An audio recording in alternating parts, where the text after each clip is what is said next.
آج ہم اللہ تبارک و تعالیٰ کے اسماء حسنہ میں سے 11ویں نمبر کے نام پر بات کریں گے، اور وہ ہے المتکبر۔ اور المتکبر جو اللہ تبارک و تعالیٰ کا جو ہے وہ گویا کہ خاصہ ہے، آپ خصوصیت کے ساتھ آپ کا نام ہے، کیونکہ متکبر آپ کی ذات کے علاوہ کوئی اور نہیں ہو سکتا۔ لہذا متکبر اس ذات کو کہتے ہیں کہ جس کے اندر اس درجے کی بڑائی اور عظمت پائی جاتی ہے کہ ایسی بڑائی اور عظمت اس کے غیر میں نہیں ہے۔ یہی وجہ ہے کہ اللہ تبارک و تعالیٰ ہی متکبر ہے، اللہ کے علاوہ کوئی اور متکبر نہیں ہو سکتا۔ یہی وجہ ہے کہ کسی کو تکبر کرنے کی اجازت نہیں، کیونکہ اللہ تبارک و تعالیٰ خود ارشاد فرماتے ہیں حدیث قدسی ہے کہ الکبر ردائی، کہ یہ تکبر میری چادر ہے، کہ جس نے میری چادر چھیننے کی کوشش کی تو میں اس کو سخت عذاب دوں گا۔ تو اس لیے جو ہے تکبر کی کسی کو اجازت نہیں، کیونکہ یہ متکبر ذات کے سامنے بڑے بڑے متکبرین شہنشاہوں کی گردنیں جھک جاتی ہیں، اور آسمان و زمین کا یہ وسیع نظام اس کی متکبرانہ طاقت کے سامنے ہی جو ہے سرنگوں ہے۔ تو یہ متکبر ذات، اور اس نام کی بڑی فضیلتیں ہیں۔ اس نام کے جو عدد ہیں وہ 662 ہیں، 662 کہ 662 اس کے عدد ہیں۔ اور یہ جو قرآن کریم میں ایک جگہ آیا ہے نام، پورے قرآن میں ایک جگہ یہ نام آیا ہے، وہ سورۃ حشر کے اندر یہ نام ذکر کیا گیا ہے۔ تو جہاں تک اس کے فضائل و فوائد کا تعلق ہے تو ایک فائدہ اس کا یہ ہے کہ اگر کسی میں بے حیائی ہو اور یا بے حیائی پیدا ہونے کا اندیشہ ہو، جیسے یہاں آج کل اولادوں کے اندر اندیشہ ہوتا ہے کہ بڑی ہو جائیں گی اولادیں، باہر کے ماحول میں جائیں گی تو کہیں بے حیا نہ ہو جائیں، یہاں کے ماحول کا اثر نہ لے دیں، اس پہ بڑی اس کے اندر تاثیر ہے کہ اپنے بچوں پہ روزانہ 10 مرتبہ پڑھ کے پھونکتے رہیں، صرف 10 دفعہ۔ المتکبر الف لام کے ساتھ پڑھیں، بھلے یا متکبر یا کے ساتھ پڑھیں، تو 10 دفعہ پڑھ کے اس پہ پھونک دیا کریں۔ تو بیسٹ طریقہ ہے کہ جب وہ اسکول جانے لگیں تو اس وقت جانے سے پہلے 10 دفعہ ہر بچے پہ پھونک دیں۔ اور یہ بڑے کے لیے بھی ہے، چھوٹے کے، جس کے اندر ایسا اندیشہ ہے یا یہ بے حیائی کا عنصر اس کے اندر ہے تو یہ اس کے اندر سخت زبردست تاثیر ہے، اور یہ 120 دن تک کرنا ہے۔ انشاءاللہ اس کے اندر حیا اور اس کے اندر ایک خاص قسم کی جو ادب پیدا ہو جائے گا۔ تو اس لیے دنیا کے اندر انسان ان 2 کاموں ہی کے لیے بھیجا گیا ہے کہ وہ نیکی کے کام کر کے دکھا دے اور برائی کے کاموں سے اپنے آپ کو روک لے۔ اور عجیب بات یہ ہے ان دونوں کا بھی اگر خلاصہ اور نچوڑ کریں تو بات وہ نکلتی کہ منکر سے رکنا اصل میں انسان کے لیے کمال ہے، گناہ سے بچنا اصل میں انسان کے لیے کمال ہے، عبادت کر لینا یہ نرا انسان کے لیے کمال نہیں ہے۔ اگر نفس عبادت کمال ہوتا تو یہ کمال ملائکہ کو ہم سے زیادہ حاصل ہے، فرشتے ہم سے زیادہ اچھی عبادت کرتے ہیں، ہم سے اچھا قیام کرتے ہیں، ہم سے اچھا رکوع کرتے ہیں، ہم سے اچھا سجدہ کرتے ہیں۔ یہاں تک کہ حدیث میں آتا ہے کہ اللہ تبارک و تعالی نے ایسے ملائکہ پیدا کر رکھے ہیں کہ جو سجدے میں ہیں، جب سے پیدا کیے ہوئے ہیں وہ اب تک سجدے میں پڑے ہیں، جو رکوع میں کھڑے ہیں وہ رکوع میں ہی ہیں، جو قیام میں ہے تو وہ قیام میں ہی ہیں۔ گویا کہ اللہ تبارک و تعالی نے ایسے ملائکہ جو صرف قیام ہی کے لیے پیدا کیے ہیں اور وہ اللہ تبارک و تعالی کے سامنے قیام کی حالت میں ہیں، اور جن کو اللہ نے رکوع کے لیے پیدا کیا ہے تو وہ رکوع ہی کی حالت میں جھکے ہوئے ہیں۔ تو معلوم یہ ہوا کہ نفس عبادت کر لینا یہ نرا کمال نہیں ہے، یہ کمال تو ملائکوں کو ہم سے زیادہ حاصل تھا۔ ہاں گناہ سے بچنا اصل میں یہ وہ کمال ہے کہ جس کے لیے اللہ تبارک و تعالی نے انسان کو پیدا کیا ہے۔ اس لیے کہ فرشتے گناہ سے بچتے نہیں ہیں، یعنی بچے نہ ہونے کا مطلب ان کو گناہ کا خیال ہی نہیں آتا، ان کو یہ نوبت ہی نہیں آتی ان کو کسی گناہ سے بچنے کی ضرورت پیش آئے۔ ان کی تو گھٹی میں اللہ تبارک و تعالی نے عبادت اور اطاعت کو ایسے ڈال دیا ہے جیسے ہمارے وجود کے اندر سانس کو پیدا کر دیا ہے۔ ہم شب و روز سانس لیتے ہیں، شب و روز سانس لیتے ہیں اور ہمیں خبر بھی نہیں ہوتی ہم سانس لے رہے ہیں۔ ہم دیکھتے ہیں تو سوچتے ہیں ہم نے دیکھا ہے، ہم سنتے ہیں تو سوچتے ہیں ہم نے سنا ہے، ہم بولتے تو سوچتے ہیں ہم نے بولا ہے، ہم پکڑتے تو ہم سوچتا ہے پکڑا ہے، ہم چلتے تو ہم سوچتے ہیں چلا ہے۔ اس کے علاوہ لیکن سانس لینا، سانس کے حوالے سے ہمیں کسی بات کی خبر ہی نہیں ہوتی کہ ہم نے سانس لے لیا ہے۔ اور یہی وجہ ہے کہ انسان آنکھ سے دیکھنے کو تو اللہ کی نعمت سمجھ کے شکر کرتا ہے، کان سے سن کر تو اللہ تبارک و تعالیٰ کو شکر کرتا ہے، زبان سے بول کر تو اللہ تبارک و تعالیٰ کو شکر کرتا ہے، قدم سے چل کر تو اللہ تبارک و تعالیٰ کو شکر گزار ہوتا ہے، ہاتھ سے پکڑ کر وہ اللہ تبارک و تعالیٰ کو شکر گزار ہوتا ہے۔ لیکن جو صبح شام سانس لیتا ہے اس سانس کے حوالے سے ہمیں خیال بھی نہیں آتا کہ اس سانس پر بھی اللہ تبارک و تعالیٰ کو شکر کر لیں۔ یہ پتہ اس وقت لگتا ہے کہ جب انسان پر کورونا کا مرض مسلط ہوتا ہے کورونا کا مریض بنتا ہے، اس کا سانس جب دگردو ہوتا ہے تب اس کو پتہ چلتا ہے کہ سانس کتنی بڑی عبادت، کتنی بڑی جو ہے وہ نعمت تھا، کتنی بڑی نعمت تھا کہ ارے یہ سانس جو تھوڑا سا دگردو ہوا ہے کہ میری جان نکل رہی ہے، میں مرنے کو ہو گیا، نہ آنکھ دیکھنے کے قابل رہ رہی ہے، نہ کان سننے کے قابل رہ رہا ہے، نہ ہاتھ پکڑنے کے قابل رہ رہا ہے، نہ قدم چلنے کے قابل رہ رہا ہے، نہ دل دماغ سوچنے کے قابل رہ رہا ہے۔ کیوں کہ سانس جب دگردو ہو گیا تو انسان کو ساری کائنات اندھیری نظر آتی۔ تو دیکھیو سانس کتنی بڑی نعمت۔ ہاں نعمت کا پتہ اس وقت لگا جب یہ نعمت تھوڑی سی چھینی، اس نعمت کے اندر تھوڑا سا اللہ تبارک و تعالی نے جھنجھوڑ پیدا کیا، اب اس کو پتہ چلا کہ سانس کیا چیز ہے۔ یہ ایزما کا مرض ہے، ایزما کا مرض ہے، سانس کا مرض ہے۔ اب یہ سانس جب اس کو اوپر نیچے ٹھنڈ اور سردی میں ہوا، اب اس کو پتہ چلا سانس کتنی بڑی نعمت ہے۔ چاہے کورونا کے مریضوں کو دیکھو، وہ سوچتے کہ یار سانس کتنی نعمت، کورونا کے بعد جس پر ڈیلٹا کا اٹیک ہو گیا اس سے پوچھو کہ سانس کتنی بڑی نعمت، بلکہ وہ یہ کہتا ہے کہ انسان کے وجود میں اگر کوئی نعمت ہے تو سانس ہی کی نعمت ہے، باقی ساری کی ساری نعمتوں کا مدار ہی اسی پر ہے۔ اگر انسان کا سانس بحال ہے تو وہ دیکھ بھی رہا ہے، سانس بحال ہے تو وہ بول بھی رہا ہے، سانس بحال ہے تو وہ سن بھی رہا ہے۔ اگر سانس اس کا بحال نہیں ہے تو پھر وہ دنیا اس کو اندھیری نظر آتی ہے، پھر وہ موت کا انتظار کرتا ہے، وہ حیات سے مایوس ہو جاتا ہے۔ تو دیکھیے سانس ایسی نعمت اللہ تبارک و تعالی نے پیدا کر دی ہے کہ انسان اس نعمت سے نفع بھی اٹھاتا ہے اور اس کو اس بات کا احساس بھی نہیں ہوتا کہ میں اس نعمت سے فائدہ اٹھا رہا ہوں، اور کبھی اس بات پر شکر نہیں کرتا، یا اللہ تیرا شکر ہے کہ یہ سانس اندر گیا اور اندر آنے کے بعد باہر بھی نکل گیا، اس لیے کہ سانس اندر جائے اور پھر باہر نہ نکلے تو کیا ہوگا، اور سانس باہر لیا تو اندر نہیں گیا تو کیا ہوگا۔ تو انسان کبھی کہتا آکسیجن کی کمی ہوگی، مصنوعی سانس دو، آکسیجن کی سانس لیتا ہے۔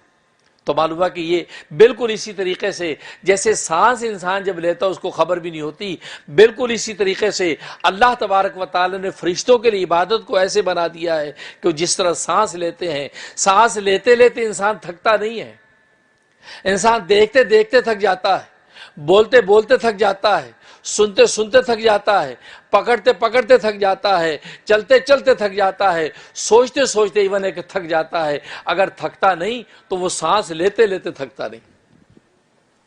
کبھی یہ نہیں ہوتا کہ یار میں 10 گھنٹے سے جو ہے وہ سانس لے رہا ہوں، یار اب میں تھک گیا، یار بس اب میں سانس نہیں لے رہا۔ ہاں دیکھنے میں تو کہتا ہے یار گھنٹے سے دیکھ رہا ہوں، یار بس یار اب مجھے نہیں دیکھنا، یار بس بہت سن لی، یار کہاں نہیں میرے تو پک گئے، یار بس کرو یار خاموش ہو جاؤ، یار چلتے چلتے تھک گئے، یار کہیں جا کے بیٹھیں۔ تو گویا کہ ہر چیز کے بارے میں تو تھکتا ہے، لیکن سانس کے بارے میں کبھی نہیں کہتا یار 15 گھنٹے سے سانس لے رہا ہوں، یار بہت ہو گیا، بس سانس بند، اب میں سانس نہیں لوں گا۔ جب سانس نہیں لے گا تو پھر کیا ہوگا آپ سمجھتے ہیں، تو پھر وہ سانس نہیں لے گا تو پھر سانس لینے کے قابل نہیں رہے گا۔ تو دیکھیے سانس تو بالکل اسی طریقے سے ملائکہ کے لیے تو عبادت اللہ نے سانس بنا دیا ہے، اور وہ ایک رتی بھی اللہ تبارک و تعالیٰ کی نافرمانی نہیں کرتے۔ ہاں انسان کے لیے اگر کوئی کمال ہے وہ اصل میں گناہ سے بچنا انسان کے لیے کمال ہے۔ جب گناہ سے بچ کر اب اللہ تبارک و تعالیٰ کی عبادت کرتا ہے تو یہ عبادت اللہ تبارک و تعالیٰ کی ہاں قیمت رکھتی ہے کہ ہاں واقعی گناہ سے بچا اور پھر عبادت بھی کر کے دکھائی ہے۔ نہ صرف یہ کہ جسم سے گندگی صاف کر دی بلکہ اس کے اوپر خوشبو بھی لگائی ہے، کپڑے نہ صرف دھو کے صاف پاک کر دیے بلکہ اس پہ خوشبو بھی چھڑکی ہے۔ ہاں اب گویا کہ اس کی قدر و قیمت بن جاتی ہے۔ بالکل اسی طریقے سے انسان گناہوں سے بچنے کے بعد اب اللہ تبارک و تعالیٰ کی عبادت میں بھی لگتا ہے، اب اللہ تبارک و تعالیٰ اس کی دوہری قیمت لگاتے ہیں۔ لیکن اگر نیری عبادت کر رہا ہے، 5 وقت کی نماز پڑھ رہا ہے، ادھر جھوٹ بھی بول رہا ہے، غیبت بھی کر رہا ہے، زنا بھی کر رہا ہے، چوری ڈاکو بھی کر رہا ہے، روزے بھی رکھ رہا ہے، حج بھی کر کے آتا ہے، اور جناب وہ سارے معاملوں کے اندر جو ٹھگی اور فراڈ بھی کرتا ہے، تو اللہ تبارک و تعالیٰ کے تمہاری عبادت کی کوئی قیمت نہیں ہے۔ کیونکہ نیری عبادت کی قیمت ہوتی تو پھر اللہ تبارک و تعالیٰ کو ملائکہ کے بعد کسی مخلوق بنانے کی ضرورت نہیں تھی۔ ملائکہ اللہ تبارک و تعالیٰ کی بہت اچھی عبادت کرتے ہیں۔ نہ صرف ملائکہ بلکہ ساری کائنات اللہ تبارک و تعالیٰ کی بہترین عبادت کرتی ہے۔ ایسی مخلوقات اللہ نے پیدا کر دی جو ہر وقت قیام میں ہی ہیں، قیام میں ہی ہیں۔ دیکھو درختوں کو اللہ تبارک و تعالیٰ نے قیام کی عبادت دے دی ہے، وہ درخت قیام میں کھڑے ہیں، ساری زندگی وہ قیام میں کھڑے رہتے ہیں، تو قیام کی عبادت وہ کر رہے ہیں۔ گائے بھینس بکریوں کو دیکھ لیں، ان کو اللہ نے رکوع کی عبادت دے دی ہے، یہ ساری زندگی رکوع کی حالت میں نظر آتے ہیں۔ اور سانپ بچھو اور کیکڑوں کو اللہ تبارک و تعالی نے سجدے کی عبادت دے دی ہے، یہ ہر وقت سجدے کے اندر ہی نظر آتے ہیں۔ کچھوا چلا جا رہا ہے، کیکڑا چلا جا رہا ہے، آپ کو ایسا لگتا ہے جیسے سجدے میں چلا جا رہا ہے، تو سجدے کی بات ان میں اللہ نے حشرات الارض میں اللہ نے سجدوں کو تقسیم کر دیا ہے۔ پھر تشہد کے اندر بیٹھتے ہیں تو پہاڑوں کو اللہ تبارک و تعالی نے تشہد کی عبادت دے دی کہ تشہد میں انسان جب بیٹھتا ہے تو نیچے کا گھیر زیادہ ہوتا ہے، اوپر کا کم ہوتا ہے۔ دیکھو پہاڑوں کے سلسلے نیچے سے پھیلے ہوئے ہیں، اوپر ان کی نوکیں نکلی ہوئی ہیں، تو گویا کہ اس طرح لگتے ہیں کوئی ہمالیہ کے سلسلوں کو نگاہ دیکھو جیسے کہ سارے کے سارے تشہد کے اندر بیٹھے ہیں۔ تو تشہد کی عبادت اللہ نے پہاڑوں میں تقسیم کر دی۔ اور ذکر و تسبیح جو نماز میں ہم کرتے ہیں، ملائکہ میں اللہ نے تقسیم کر دیے ہے، ملائکہ ہر وقت اللہ تبارک و تعالیٰ کے ذکر و تسبیح کر رہے ہیں۔ پرندے اللہ تبارک و تعالیٰ کے ذکر و تسبیح کر رہے ہیں، جو وہ چہچہاتے ہیں اصل میں اس کے پیچھے وہ اللہ تبارک و تعالیٰ کی حمد و ثنا کر رہے ہیں۔ خود قرآن کریم میں اللہ تبارک و تعالیٰ فرمایا قد علم کل شیء قد علم الصلاۃ والتسبیح، کہ ہر چیز نے اپنی تسبیح اور اپنی نماز کو سیکھ لیا ہے۔ ہر چیز نماز پڑھتی ہے، ہر چیز تسبیح کرتی ہے۔ تو پوری کائنات میں اللہ تبارک و تعالی نے تمہاری نماز کو تقسیم کر رکھا ہے۔ اللہ نیری تمہاری نماز کا محتاج نہیں، ہاں تمہیں اللہ نے یہ شرف عطا کیا کہ کائنات کے اندر جو پھیلی ہوئی نماز تھی وہ ساری کی نماز، ساری نماز اکٹھے کر کے اللہ تبارک و تعالی نے اکیلے انسان کو عطا کر دی۔ انسان کی نماز میں قیام بھی ہے جو درخت کرتے ہیں، اور رکوع بھی ہے جو وہ مویشی اور حیوانات کرتے ہیں، اس کے اندر جو سجدہ بھی ہے جو حشرات الارض کرتے ہیں، اس میں تشہد بھی ہے جو کوہ ہمالیہ کے پہاڑوں کے سلسلے کرتے ہیں، اس میں ذکر و تسبیح ہے جو ملائکہ کرتے ہیں۔ تو گویا کہ ساری کی ساری نماز اللہ تبارک و تعالیٰ نے جو عالم اکبر کے اندر تقسیم کر رکھی تھی، اللہ نے اس کو گویا کہ ایک نینو ٹیکنالوجی جس کو عالم انسان کہتے ہیں، اللہ نے وہ ساری کی ساری نماز کو عالم اصغر کے اندر تقسیم کر دیا۔ ادھر نظر رکھو۔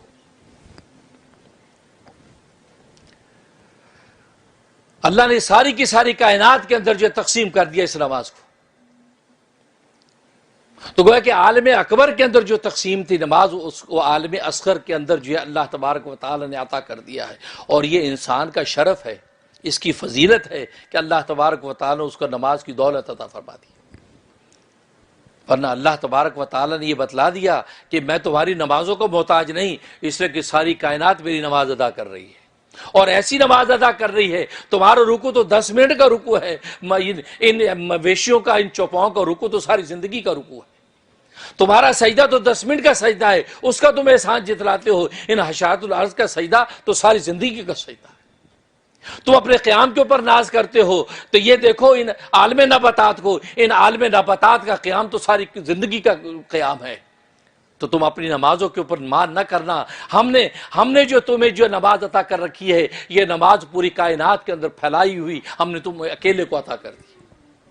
تو وہ کہ عبادت جو ہے یہ اللہ تبارک و تعالی نے ہمیں دی، اس میں ہماری سعادت ہے، ہمارا کمال نہیں ہے۔ ہاں ہمارا کمال یہ ہم گناہ سے بچ کے دکھائیں، اس لیے کہ عالم نباتات اس کو گناہ سے بچنے کی ذمہ داری نہیں، عالم حیوانات ان کو گناہوں سے بچنے کی ذمہ داری نہیں، عالم ملائکہ وہاں گناہ کا تصور بھی نہیں، عالم جنات یہ مکلم مخلوق ہے جو انسان کے تحت۔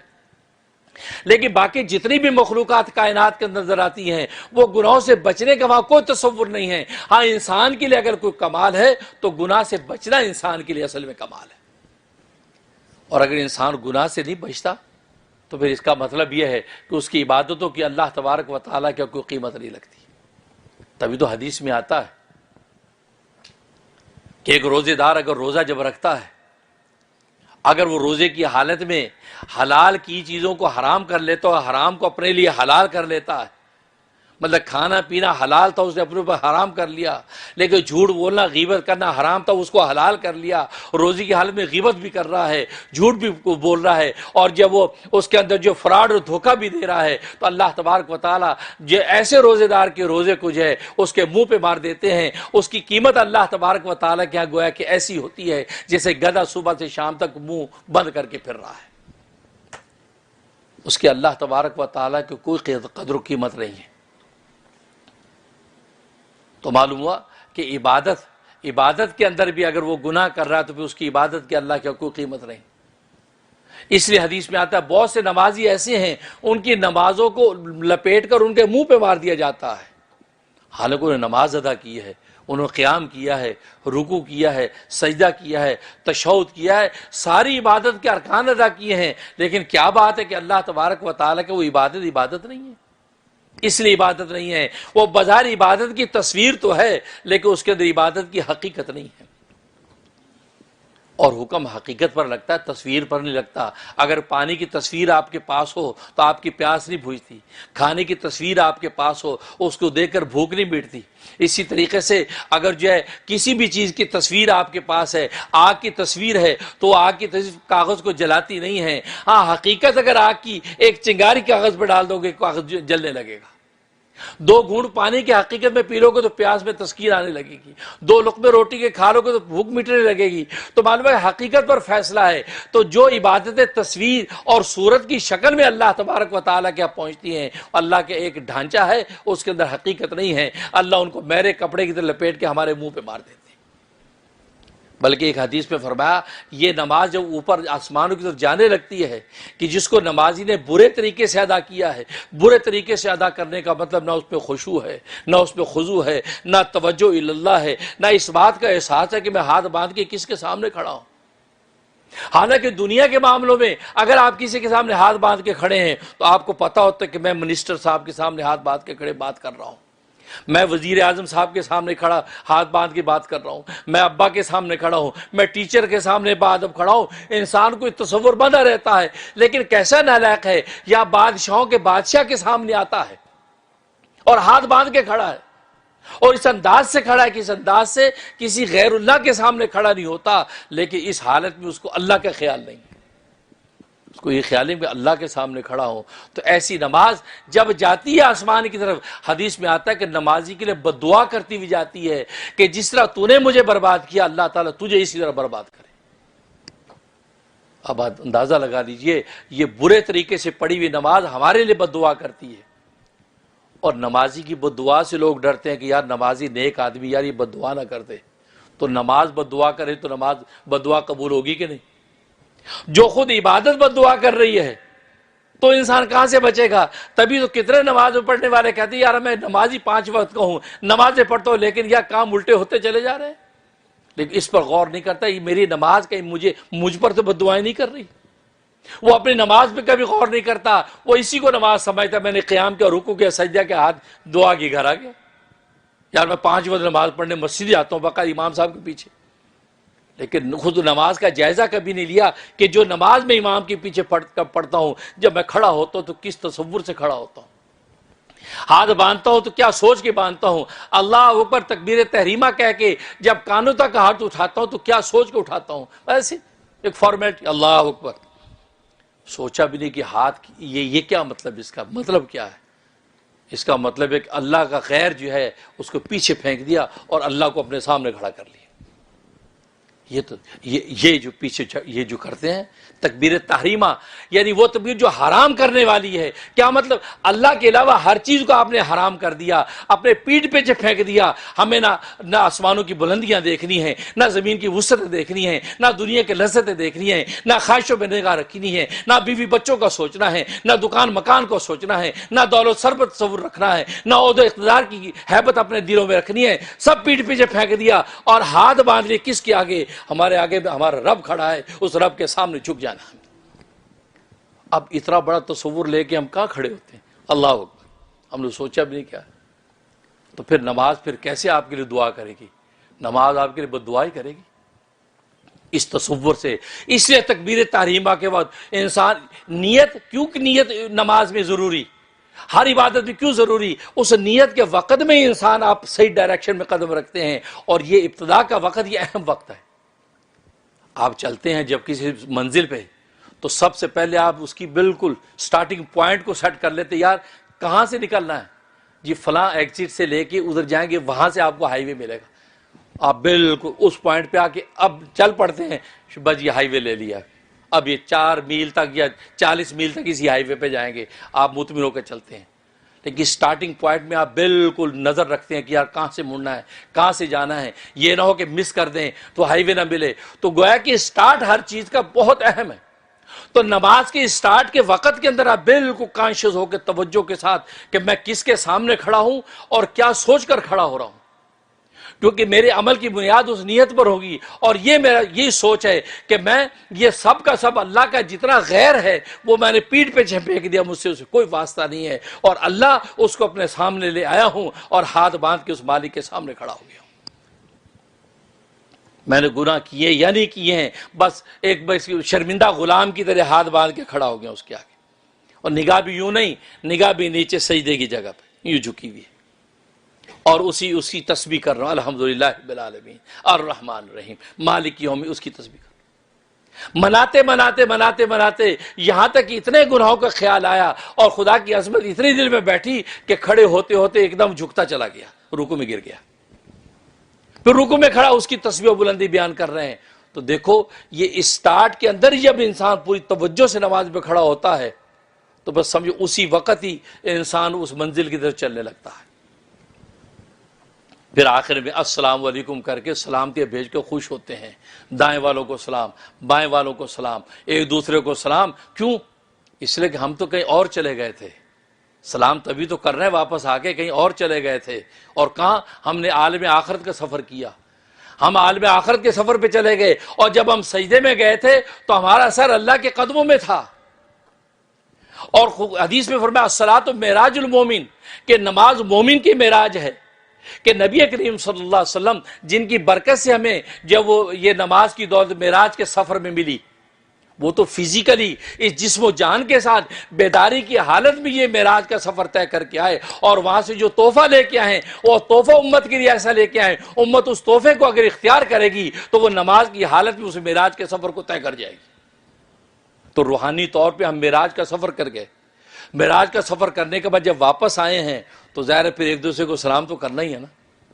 امام صاحب بھی کر رہے ہیں السلام علیکم ورحمۃ اللہ، مقتدی بھی کر رہے ہیں السلام علیکم ورحمۃ اللہ. تو یہ سلام جو کیا جا رہا ہے تو گویا کہ ہم دوسرے عالم سے واپس آ کر ایک دوسرے کو سلام کر رہے ہیں. اور سلامتی بھیجنے کا مطلب یہ ہے کہ انشاءاللہ جو نماز ہم نے پڑھی، جو یہ سفر ہم نے کیا ہے، انشاءاللہ سلامتی کے ساتھ اللہ کے ہاں قبول ہو گیا ہوگا. تو دیکھو یہ تصورات. تو کہنے کا مقصد یہ ہے کہ مومن بندے کے لیے کمال گناہ سے بچنا ہے. نیکی کرنا کمال تب بنتا ہے کہ انسان جب گناہوں سے بچے. لیکن اگر گناہ سے بچتا نہیں ہے، نیکی کرتا چلا جاتا ہے، تو آخرت کے اندر جب کھولیں گے تو کچھ بھی نہیں ہوگا وہاں. اب پانی کی ٹینکی میں آپ نے پانی چھوڑ دیا اور نیچے سے ٹوٹیاں کھول دیں تو کیا خیال ہے پانی وہاں جمع ہوگا؟ شام کو آپ دیکھیں گے یار وہ اوپر سے تو میں نے پانی کا پائپ لگا رہا، پانی کیوں جمع نہیں ہوا؟ کہا کہ ظالم تو ٹوٹیاں ساری کھولی ہوئی ہیں، پانی جمع کہاں سے ہوگا؟ بس بالکل اسی طریقے سے انسان جب عبادتیں کرتا ہے، عبادتیں کرنے کے ساتھ گناہوں کی ٹوٹیاں بند کر لے، آنکھ کی ٹوٹی بند کر لے، کان کی ٹوٹی بند کر لے، ناک کی ٹوٹی بند کر لے، زبان کی ٹوٹی بند کر لے، ہاتھ پیر کی ٹوٹی بند کر لے. گویا کہ 5 قسم کے جو یہ نل لگے ہوئے ہیں، یہ 5 نلوں کو بند کر لے گا. اب سمجھو کہ عبادت کے انوارات جمع ہوں گے. کل روز آخرت میں جب انسان کا باطن کھلے گا تو انوارات ہی انوارات آپ کے ساتھ ہوں گے. لیکن اگر وہ یہ سوچتا نہیں یار نماز تو میں پڑھتا ہوں، کوئی بات نہیں، اگر غیبت کی ہے تو نماز تو پڑھتا ہوں یار، میں یار کوئی بات نہیں، جھوٹ بول لیا کیا ہوا، میں روزے تو رکھتا ہوں یار، کوئی بات نہیں، آپ کرتے رہے، آپ کی مرضی ہے. کیونکہ دنیا کے اندر اللہ نے فریڈم دیا ہے، آپ کو آزاد رکھا ہے، آپ کو سبق دے دیا، جو چاہے ایمان کا راستہ اختیار کرے، جو چاہے کفر کا راستہ اختیار کرے. لیکن آخرت کے اندر جب آپ کے باطن کی ٹینکی کھولی جائے گی تو سوچو وہاں کیا ہوگا. وہاں کچھ اثر باقی بھی عبادت کا ہوگا کہ نہیں؟ کچھ بھی نہیں ہوگا. بس اس لیے فرمایا کہ انسان کے لیے کمال ہے کہ وہ اپنے گناہوں سے اپنے آپ کو روکے، اور جب گناہوں سے روکتا ہے تو اللہ تبارک و تعالی اب اس کے لیے اس عبادت کو خیر اور نور بنا دیتے ہیں. اور یہی وہ نور ہے کہ جیسے خود قرآن کریم میں اللہ تبارک و تعالی نے فرمایا کہ وہ جب کب میدان حشر میں روز قیامت میں اہل ایمان چلیں گے، یہ نور ان کے دائیں بائیں روشنی کرتا ہوا چلے گا، اور اس روشنی میں دیکھ دیکھ کے منزل پہ پہنچیں گے. لیکن اگر اس نور کو ضائع کر دیا تو پھر کچھ بھی نہیں. تو بار کیا ہے؟ تو کہنے کا مقصد ہے کہ انسان دنیا کے گناہوں سے بچے. اب سوال یہ ہے یار گناہوں سے بچے کیسے؟ کوشش تو بہت کرتے ہیں، بچ نہیں پاتے. بلکہ آج کا زمانہ اتنا خراب ہے کہ جی اچانک نظر پڑ جائے، حدیث میں تو اچانک نظر پڑ جائے معاف ہے۔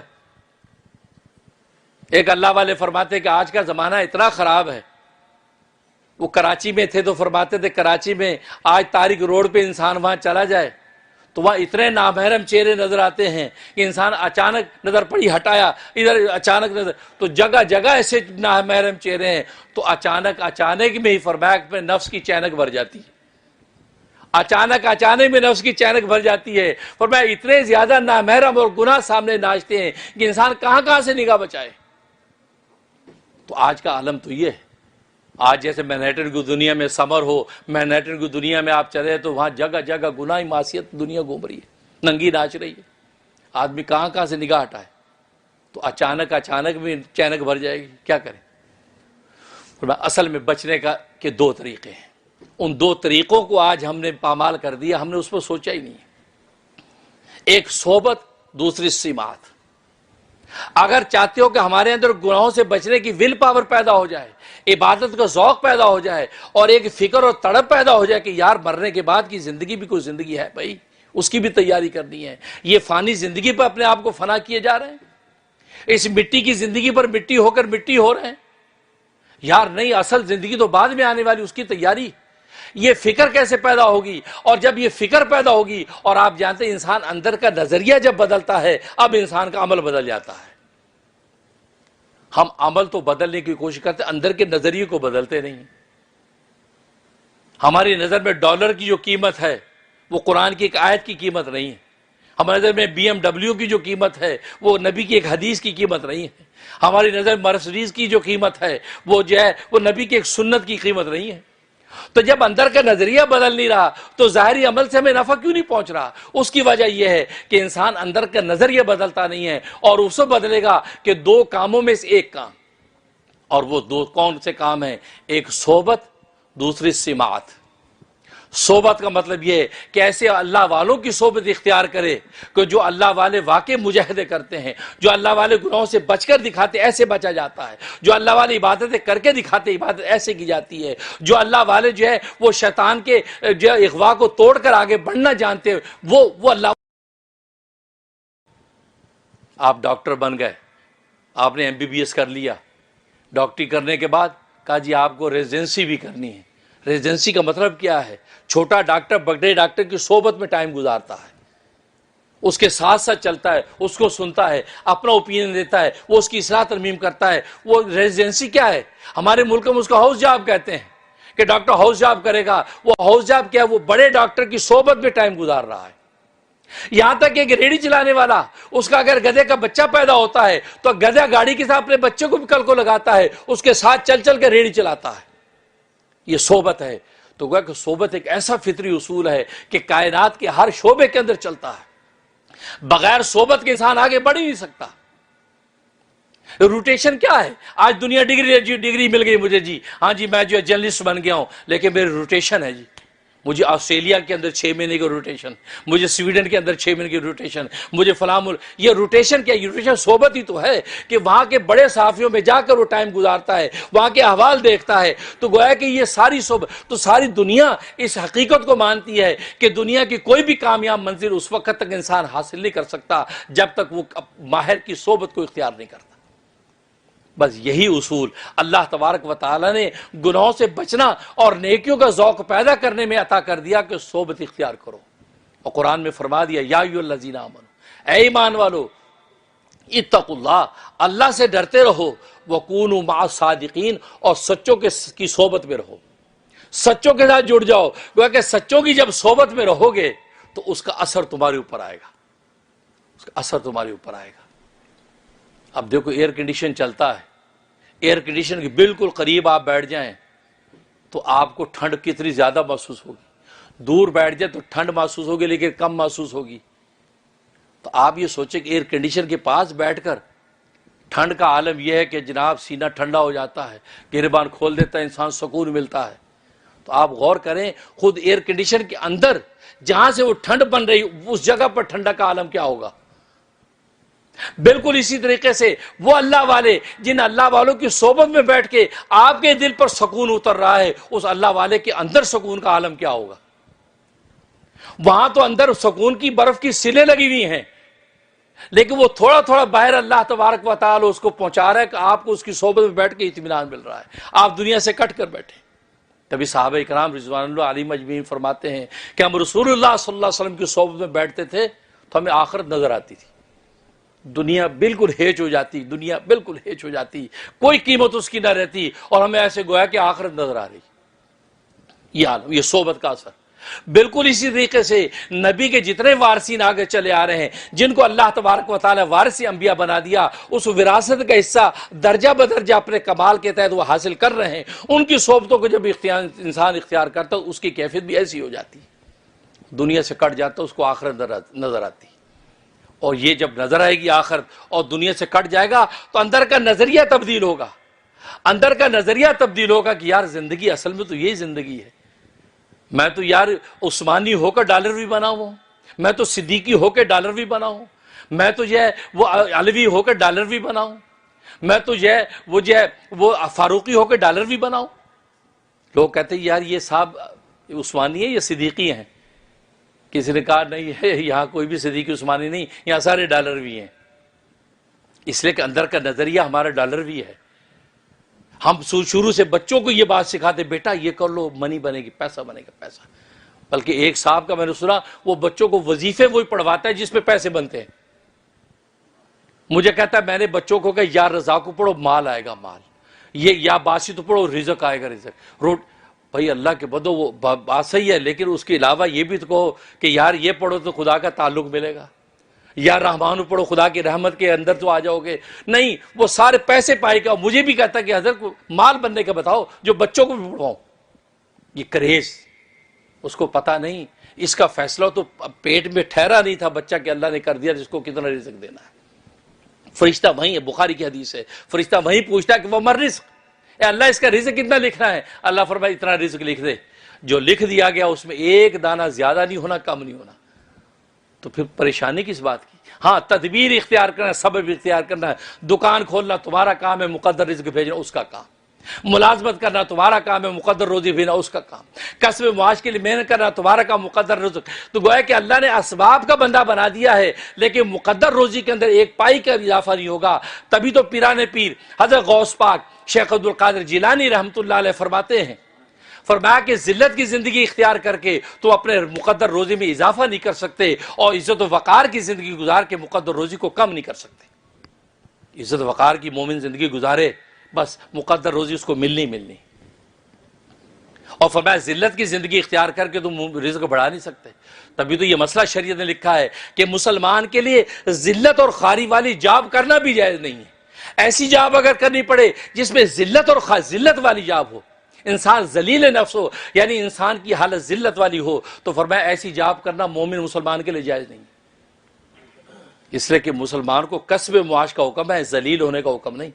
اگر خدا نہ خواستہ کوئی ایسی جاب ہے جہاں صبح شام ذلیل ہی ذلیل کرتا ہے اگلا آدمی، باس آپ کو ذلیل ہی کرتا ہے، اور آپ ذلت کی اور کہتے جی پیٹ پال، نہیں، آپ کو یہ جاب کرنے کی اجازت ہی نہیں۔ آپ کو یہ پکڑو بھی آپ بھائی میں ذلیل ہونے نہیں آیا، میرے اللہ نے مجھے آزاد پیدا کیا، میں اپنے اللہ کو مانتا ہوں، اس نے مجھے پیٹ دیا تو وہی روٹی کا انتظام کرے گا، اور اسی سے میں عزت کا رزق مانگتا ہوں۔ یہ قدم اٹھاؤ گے دیکھو اللہ نے آگے دروازے کھول دے گئے۔ لیکن ہم اتنی ہمت ہی نہیں کرتے، خوف، کیونکہ شیطان، قرآن نے کہا یہ شیطان تم پر فقر و فاقہ کا خوف ڈالتا رہتا ہے۔ آدمی رہتا ہے یار اگر یہ جاب چھوٹ گئی ہو پتہ نہیں کیا بنے گا، یار یہ رہے گی یا کیا بنے گا۔ نہیں، کچھ نہیں بنے گا، وہ شیطان تمہیں ڈرا رہا ہے۔ تم ایک قدم تو ہٹاؤ، جی عزت کے ساتھ روزی لینی ہے، ادھر قدم ہٹاؤ گے پیچھے دیکھو گے خدا کا دروازہ کھلا ہوگا۔ واقعات ہیں، مشاہدات ہیں۔ تو خیر کہنے کا مقصد یہ ہے، تو پہلی چیز صحبت، اللہ والوں کی صحبت اختیار کرو، اور دوسری چیز سماعت۔ ایک اللہ والے فرماتے ہیں کہ مجھ میں جب اعمال کی کوتاہی پیدا ہو جاتی، کبھی تہجد میں سستی ہوتی یا گناہ کا خیال ہوتا، تب میں محمد بن واسع، وہ اس وقت کے بہت بڑے اللہ کے ولی ہیں، میں محمد بن واسع کی صحبت میں جا کے ٹائم گزارتا، میں ان کے مجاہدے دیکھتا، ان کی عبادت کا ذوق دیکھتا، ان کا تعلق مع اللہ دیکھتا، ان کو خدا کے آگے ان کا رونا دیکھتا۔ تو پھر ایک ہفتہ میں ان کے پاس رہتا، میرے اندر کی باطن کی دنیا بالکل پاک صاف ہو کر خدا سے جڑ جاتی، پھر میں آ جاتا۔ پھر ایسا زنگ لگتا، پھر میں پہنچ جاتا۔ تو فرمایا کہ آج امام غزالی فرماتے ہیں آج تو وہ زمانہ آ گیا ہے کہ آج کے زمانے کے اندر تو ایسے لوگ بھی نہیں رہے جن کی صحبت اختیار کریں، تو کیا کریں؟ فرمایا دوسرا ہے سماعت۔ سماعت کا مطلب یہ ایسے اللہ والوں کے واقعات سنیں کہ ان کی عبادتیں کیسی تھیں، ان کو گناہوں سے بچنا کیسا تھا، ان کا نفس کے اوپر حاوی ہونا کیسا تھا، وہ کیسے مجاہدے کر کر کے اپنے آپ کو گناہوں سے روکتے تھے، ان کے واقعات سنیں۔ جب ان کے واقعات سنیں گے تو اللہ تبارک و تعالیٰ آپ کو اسی طریقے سے اندر سے پاک کر کے اپنا جو تعلق عطا کر دیں گے۔ چاچی حدیث میں آتا ہے، ابن ابی دنیا نے روایت نقل کی ہے لیث ابن سلیم سے کہ ابو طلحہ رضی اللہ تعالیٰ فرماتے ہیں کہ ایک آدمی چلا جا رہا تھا، چلتے چلتے اسے اپنے کپڑے اتارے اور گرم پتھروں کے اوپر لوٹ پوٹ ہونے لگا۔ گرم پتھر اس پر لوٹ پوٹ ہو رہا ہے۔ اب وہ ادھر لوٹ پوٹ ہو رہا ہے، ہم حیران ہو کے دیکھ رہے ہیں۔ اس دوران میں اس کی نظر پڑی رسول اللہ صلی اللہ علیہ وسلم پر کہ وہ آپ ایک سائے دار درخت کے نیچے بیٹھے ہیں۔ جیسے اس کی نظر پڑی تو فوراً جو وہ اپنے آپ کو سمیٹ کے اٹھ گیا اور آپ کے پاس آ گیا اور آ کے کہنے کہ یا رسول اللہ، میرے نفس نے مجھے مغلوب کر دیا تھا اور نفس مجھ پر غالب آ گیا تھا، اس کی اصلاح کے لیے میں نے اپنے آپ کو اس طرح کیا۔ اس نفس کو سزا دی کہ تو غفلتیں کرتا ہے، اور کیا الفاظ کہا کہ اے راتوں کے مردار اور دنوں کے بیکار، راتوں کے مردار دنوں کے بیکار، یہ رات میں مردار کی طرح سویا رہتا ہے اور دن میں بیکار پھرتا ہے، نہ خدا کو یاد کرتا ہے نہ خدا کی مخلوق کی خدمت کرتا ہے۔ تے راتوں کے مراد دنوں کے بیکار، لے اب مزہ چکھ، تو اب مزہ چکھاتا ہوں۔ اب وہ لوٹ پوٹ، جب نبی کو دیکھا تو آ گئے، یا رسول اللہ میں اصل میں اس لیے کیا کہ میرا نفس مجھ پہ غالب آ گیا۔ آپ نے فرمایا کیا اس کے علاوہ کوئی صورت تجھے نظر نہیں آئی کہ تو اپنے نفس پر غالب ہوتا؟ یہ بات کہی، اور اس کے بعد فرمایا لیکن تیرا یہ عمل اللہ تبارک و تعالیٰ کے ایسا مقبول ہوا کہ اللہ نے آسمانوں کے دروازے کھول دیے ہیں اور فرشتے وہاں سے تجھے دیکھ رہے ہیں، اور اللہ تجھ پر جو ہے فرشتوں کے سامنے فخر کر رہا ہے، فخر کر رہا ہے۔ دیکھو اپنے آپ کو گناہوں سے بچا کے میرا بندہ بننے کے لیے اس نے اپنی جسم و جان کو دیکھو جوکھوں میں ڈال دیا ہے۔ دیکھو تم اسی پر اعتراض کرتے تھے کہ بندہ خون ریزی کرے گا، یہ دوسرے کی خون ریزی کیا کرے گا، یہ تو اپنے نفس کو مار کے میرا بننا چاہتا ہے۔ کہا تو فرشتوں کو فخر کر رہا ہے، جا۔ اور کیا فرمایا کہ یہ جو لوگ ہیں جو دوسرے صحابہ کھڑے تھے، کہا کہ اس سے نصیحت حاصل کرو، اس سے جو دعا لو۔ تو سب کہنے لگے ہمارے لیے دعا کرنا، بھائی ہمارے لیے دعا کرنا۔ تو وہ دعا کرنے لگے اے اللہ تقوی کو ان کا توشہ آخرت بنا دے اور ان کو ہدایت پہ قائم رکھ۔ یا اللہ تقوی کو ان کا توشہ آخرت بنا دے، ان کو ہدایت پہ قائم رکھ۔ تو اللہ کے نبی فرمایا کہ ان کے لیے دعا کر دو۔ تو وہ یہ دعا کرنے لگا، اور اس کے بعد فرمایا کہ اے اللہ ان حضرات کو دنیا کے اندر تقوی اور ہدایت عطا فرما اور آخرت میں ان کے لیے جنت کا فیصلہ فرما۔ سب نے کہا آمین۔ نبی فرمایا آمین کہو۔ اب دیکھو اس کی یہ طلب کس بات کی ہے؟ کہ اللہ کو پانے کے لیے، دنیا کا احتجاج نہیں ہے۔ اور آج ہمارا رونا دنیا کے لیے، ہمارا تڑپنا دنیا کے لیے، بھوک ہڑتال دنیا کے لیے، احتجاج دنیا کے لیے، دنیا مل جائے، دنیا مل جائے، دنیا مل جائے۔ ارے دنیا کے لیے رونا کوئی رونا ہے؟ ایک اللہ والے فرماتے ہیں مجھے تو دنیا کے کسی مقصد پر رونے پر بھی اللہ سے شرم اور حیا آتی ہے کہ تو اس دنیا کے لیے روتا ہے، جس دنیا کی قیمت میرے نزدیک ایک لنگڑے مچھر کے پر کے برابر بھی نہیں۔ ہاں رونا ہے تو مجھے پانے کے لیے رو، مجھے پانے کے لیے روئے گا تو میں تجھے ملوں گا۔